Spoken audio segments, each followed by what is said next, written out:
जहाँ लैब पर आग लगी थी। क्रिएचर उस जगह की तलाशी लेता है, तब उसे हर एक कागज वहाँ पर दिखाई देता है जो इस विक्टर ने इस क्रिएचर के एक्सपेरिमेंट के लिए बनाई थी। तब क्रिएचर को उसके बारे में हर एक चीज पता चलती है। तब क्रिएचर को पता चलता है मैं एक मुर्दा हूँ जो कई लावारिस लाशों को जोड़ के बनाया गया है। ये सब बातें क्रिएचर इस बूढ़े आदमी को बताता है। उसी वक्त बूढ़े आदमी के परिवार वाले यहाँ पर आते हैं और इस क्रिएचर के ऊपर हथियार से हमला करते हैं और गोलियां चलाते हैं, जिससे इस क्रिएचर को बहुत तकलीफ होती है। इस वजह से एक क्रिएचर वहाँ पर मर जाता है। लेकिन कुछ समय बाद जब इस क्रिएचर के जख्म भर जाते हैं, तब एक क्रिएचर वापस से जिंदा हो जाता है। विक्टर की खोज में एक क्रिएचर विक्टर के बंगले पर आ जाता है और विक्टर से कहता है मैं कभी मर नहीं सकता, मेरे लिए एक हमसफर बनाओ जो मेरे साथ हमेशा रहे। लेकिन विक्टर उसे ये सब करने से मना करता है और उसे बहुत बुरा भला कहता है। इस वजह से क्रिएचर गुस्सा हो जाता है और गुस्से में विक्टर पर हमला करता है। क्रिएचर के इस हमले पर विक्टर क्रिएचर पर गोलियां चलाता है, लेकिन गोली चलाते वक्त इलिसा क्रिएचर के बीच में आ जाती है। इस वजह से गोली इलिसा को लगती है। इस वजह से एक क्रिएचर और गुस्सा हो जाता है और इलिसा क्रिएचर को कहती है मुझे तुम्हारे साथ लेकर चलो, क्योंकि इलिसा को इस क्रिएचर से प्यार हो गया था।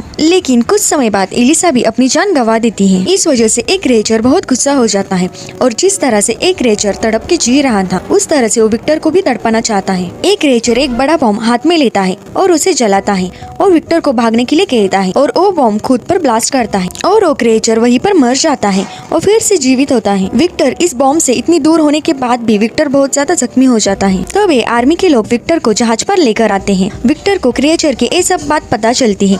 तब विक्टर इस क्रिएचर से माफी मांगता है। विक्टर को पता चलता है मैंने एक ऐसा आदमी बनाया है जो कभी मर नहीं सकता, ना ही लोग उसे एक्सेप्ट करेंगे। दोनों भी बहुत इमोशनल हो जाते हैं। एक क्रिएचर विक्टर को भी बड़ी आसानी से माफ कर देता है और बड़े प्यार से विक्टर का नाम पुकारता है और विक्टर को एक पिता का दर्जा देता है। अंत में विक्टर अपना दम तोड़ देता है, जिससे क्रिएचर बहुत दुखी हो जाता है। उसके बाद एक क्रिएचर जहाज से बाहर आता है और अकेले ही इस बर्फ में फंसे जहाज को पानी में छोड़ देता है, जिससे ये सारे आर्मी के लोग बहुत खुश हो जाते हैं, क्योंकि ये बर्फ में फंसा जहाज कई महीनों से अटका हुआ था और एक क्रिएचर अकेले ही अपना जीवन गुजारने लगता है।